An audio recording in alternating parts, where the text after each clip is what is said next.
Hey, what's up, guys? I'm back with another Smite Meta update. I'm going to kind of try to do this one a bit quicker because it seems like you guys like the a bit shorter ones. So, going to run it through, go from dual lane ADC all the way to solo lane, and we're just going to kind of go. Some new builds have arisen in the ADC lane. You could definitely look towards Zatman or Barracuda to see what those builds are. But right now, Jingwei, Chernabog, and Hachiman seem to be like the big ones. Chiron and Uller are still very functional in that lane. They still build the ability-based build and do decent damage. They're still pretty prominent in that lane, but I would definitely look more towards like Jingwei, Chernabog, Hachiman to kind of, you can build crit or you can build the kin size build and you do a lot of damage. If you want some alternatives to that, look at maybe Heim, Ho Yi, Amuzenkab, but really that's kind of it, what you want to focus on. Izanami's really fallen out of favor. Medusa's fallen a decent amount out of favor. But yeah, your big three are Jingwei, Chernabog, and Hachiman right now. Jingwei for safety, Hachiman for the same thing, and Chernabog for his rotations and ability to just explode people. In support, Nox had a huge showing this weekend. Not this weekend, last weekend at the LAN. She was picked as a counter to ESET initially, but now she's being picked into a bunch of different matchups. Her lockdown is absurd. She is super annoying to deal with in the hands of a skilled player. And late game, she becomes insufferably tanky and very difficult to deal with. She's insane beads pressure. She is just overall very, very powerful right now. And if you're a support player who has like a mid player who gets stuck in support, look to pick up Nox and build a tanky build. You will see how annoying you are. ESET is also still very powerful in the support role. She is shielding, she is healing, she has high objective damage earlier on, and then late game she becomes insufferably tanky and very difficult to deal with. Other than that, Atlas, very strong. Bacchus is decent. Kabrakan is decent. If you're skilled with her, Yamoja's pretty good. And also, if you're skilled with Ares in ranked, I don't know why I haven't mentioned this before, but if you're skilled with Ares in ranked, I would definitely be slamming him. Ares can just win you games sometimes if you get ahead. Ares is incredibly powerful. He sets a lot of momentum, and he just does work. Ymir is also another very powerful pick. He has decent damage early on. The wall is so annoying, and he could just get away with a lot of ridiculous stuff because of that wall with that lockdown. Also, honorable mention goes to Horus. Horus is worse than he was last time I talked about him, but he is still decent. He's not terrible. Mid lane. Normally I'd go to the mage tab, but no. Susano has been brewing up a storm, no pun intended, in the mid lane. He has obscene pressure, good clear, and very, very high kill potential. Pagon, the new mid laner for the Jade Dragons, the SPL newbie, soloed Venenu 4 times in their set, the final set.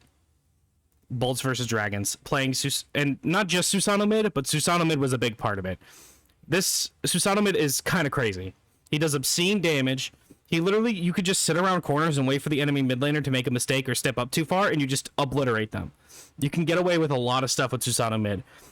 If you're looking for a cheesier pick for mid lane that just kills people, definitely look to pick up Susano for your mid lane.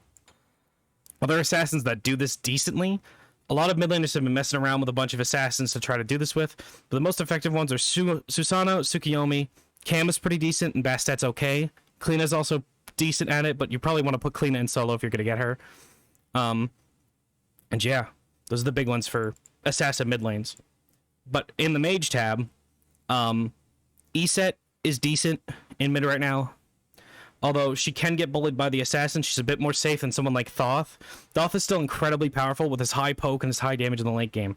But the assassin mid lanes abuse the hell out of him because his early game is so weak.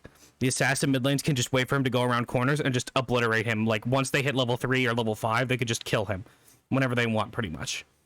An answer to this question a lot of mages are doing is picking up characters like Morgan Le Fay. Morgan Le Fay has a two get off me buttons that are very, very effective at getting assassins off of you, and a CC min ultimate. Other than that, though, your big ones for mages, I would say ESET, the Morgan, Thoth, and Morgan Le Fay are kind of like the quote-unquote big ones right now, in terms of what you want to play for mages, but those assassin mid lanes have become very, very troublesome for the current mid laners. One thing I should also mention is that Hebo has kind of been... He's been playing mid and jungle. It's been weird. He does fight into the assassins okay. It really depends on how the first few waves go. If you can get a kill early on, you will be fine into the assassins. But if you get killed early on, you're going to just be fucked. Plain and simple. Moving on to the jungle. Even with the nerf to Zerkers and Shoguns, Gilgamesh is still incredibly powerful. This character does very, very well. He has setup, he has good damage, he has good chase, Winds of Samash is insane, dropkick is crazy. This character is just powerful. There's really nothing you can do about it. He's just crazy. Like I said last time, Erlington has fallen out of favor. Just because his new playstyle does not fit jungle as well. He's still decent. He's not great because the knockup on the turtle really hurt his burst combo. He's much easier to fight now, and a lot of his good matchups have turned into bad matchups. Like, he used to have a very good matchup into Tsukiyomi, but now Tsukiyomi kind of wins that 1v1 pretty easily because he can't get his 2 cancel unless it was by his ultimate. And he can't lock Suku down as well, as good as he used to. Shiva is another decent pick still in the jungle. The nerf to his ultimate is very hard hitting, especially for junglers, because you're not building as much tank. But the mitigations being taken off his ultimate completely hurts, but he's still very powerful. 2 instant knock-up CCs and absurd amount of CC immunity and good damage is just powerful in the jungle. Okay. In jungle right now for your assassins, Daji is still incredibly strong. She puts a lot of pressure on beads. She forces people to buy them, and if they don't buy them, she can punish them severely. Her items are good. She explodes people. In the late game, she does very well with pulling the beads, like I said, but if she finds a carry alone, she could just explode them again. Where the hell... Oh, Kalina. Kalina is also pretty strong in the jungle, though I do think she's stronger in solo lane. This character is ridiculous, and if she's let through, you play her in whatever role you can. This character is absolutely obscene. The last nerf, in quotes, she got did absolutely nothing. That was not a nerf. That was a slight change.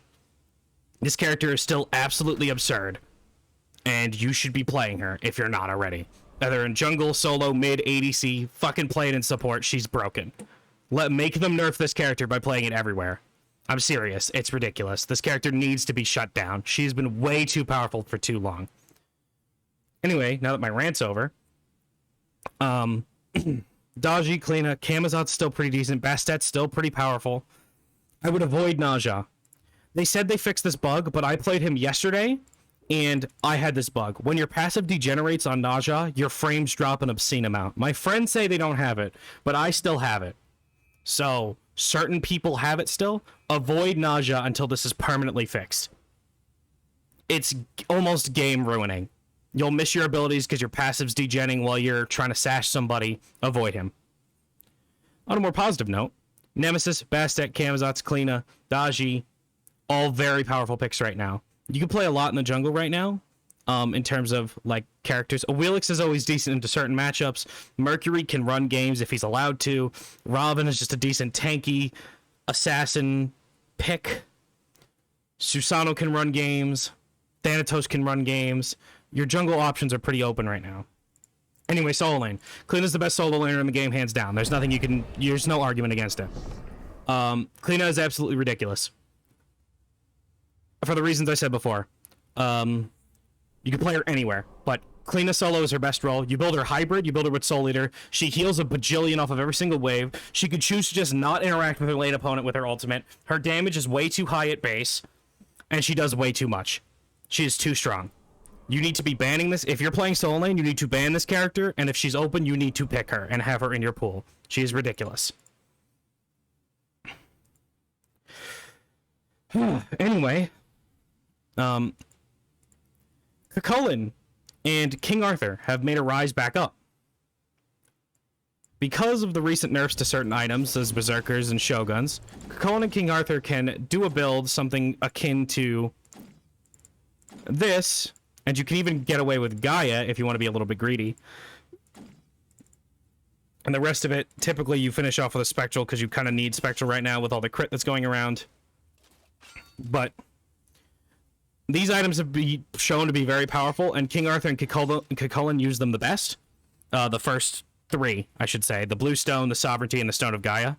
They have become pretty decent staples in the Soul Lane, but I will say this is more, it's a bit more prevalent in competitive than it is in ranked. In ranked, you can get away with still playing Bologna, Abba with the Berserkers, Shoguns, Frostbound, I stick to you and you die builds.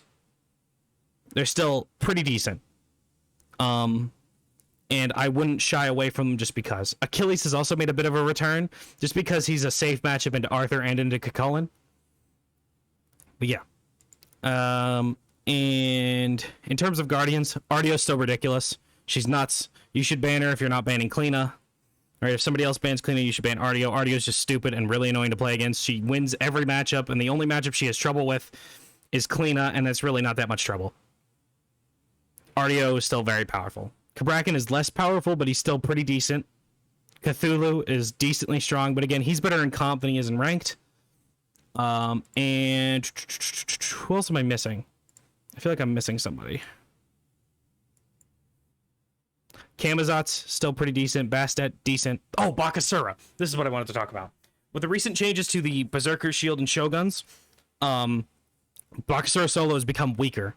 However, he is still very playable. The Golden Blade Berserker Shogun build is very powerful on him, and he could still run games with it. You could still pick this pick, although it is a little bit less effective than it was before. And I believe that's everything. Thanks, guys. Peace.